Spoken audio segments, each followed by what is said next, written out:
Greetings. It is Tuesday, March 31st, 2020. I hadn't planned on doing a short video of these two side by side, but I had to move the most recent mosaic drawing combo that was in front of this one, recent aside from this newest new one, to make way for being able to store this one in front of that one. Gets plastic covered and bungee cords and so on, just in case there's another quake here in Seattle. And I moved the prior, most recent mosaic drawing combo sandwiched in there between some others. That's Sightseeing with Dignity 12, El Martirio de Rodrigo Rojas de Chile, the martyrdom of Rodrigo Rojas of Chile, 1988. So, and I noticed that I had the cover of this one, Under the Wing 66, which I did in 2018, backwards. It said back, so I had to pull the cover out to reverse it. And I thought, well, as long as I have it uncovered, I might as well do these two works side by side. So on the left, Under the Wing 66, the sea monsters and the child with the bird's nest scarf in the Kielce ghetto, Nazi-occupied Poland, 1942. Mosaic drawing combo I did in 2018. So there's a drawing in the center, sealed in under plexiglass. Ink, gouache, colored pencil. Sea monsters.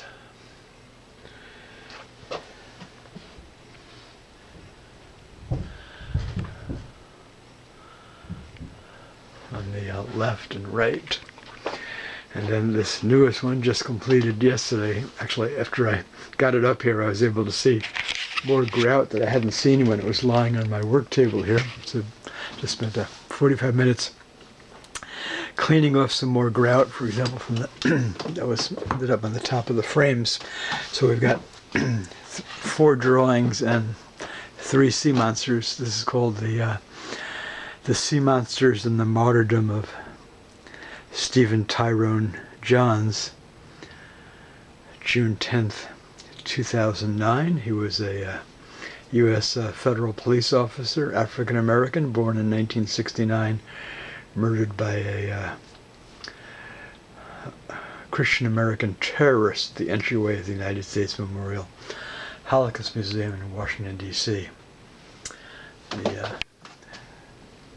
This drawing, which has, you can see 3 children's heads there, and part of the head, like the mouth of one child there, drawn from a Warsaw Ghetto photograph, as was this girl here, drawn from a Warsaw Ghetto photograph. The imagery on the left side of the drawing, drawn from color photographic plates of the Colonimus Bible, from a book I bought in Jerusalem some years back on a teaching trip to Israel. Drawing on the right there of a Romani boy from a photograph taken in the 1930s, which I saw on the website of the photo archives online and of the U.S. Holocaust Museum's website. All right, the sea monsters.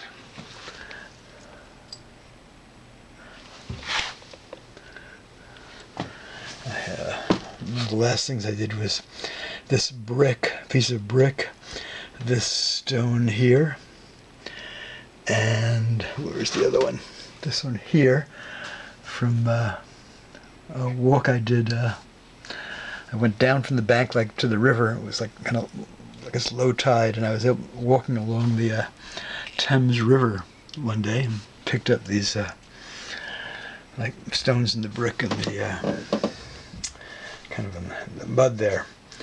This was from a believe if my memory has it, from a sewing machine that from Scotland. I helped an English friend who lives in Scotland moved some stuff to a recycling center near Dunoon when I was on a teaching visit to Scotland, and I saved some things like that, and it ended up here. The British did a great job in 1939, aside from there being allies in the fight against the Nazis and fascists throughout the war.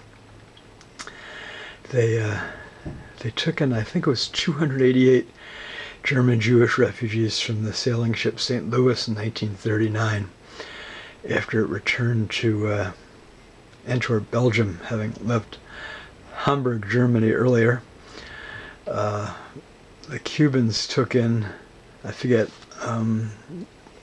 close to 30 refugees. The Americans and Canadians took none.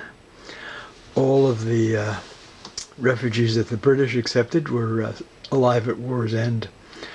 Of those that ended up in France, Belgium, and so on, a sizable number of them perished in the Nazi death camps. Anyway, a posthumous thanks to the British government of 1939 for their good work. All right, there you have it. Sea monsters and victims of genocidal hate, which sadly continues on all these years later worldwide, including in the United States, where every Republican who embraces and supports President Trump is embracing murder of African Americans and Jewish people, Hispanics, Muslim Americans, and others. President Trump has steadfastly refused to apologize for all the years of his Ku Klux Klan embraced birther race hate campaign against African Americans. He's refused to apologize for his virulently anti-Semitic 2016 campaign tweet portraying a photograph of Mrs. Clinton with money and a Star of David. And his reckless and hateful words about immigrants, Mexicans, for example, led to mass shooting terrorism attacks at synagogues in San Diego and in Pittsburgh, Louisville, where two seniors, African Americans, were shot to death the same weekend as the Pittsburgh synagogue shootings. And then there was the mass shooting terrorism attack targeting Mexicans outside a Walmart. Where was that, in El Paso? All inspired by President Trump and his hateful rhetoric. All right, that's it for now. Everyone stay healthy and safe with the coronavirus.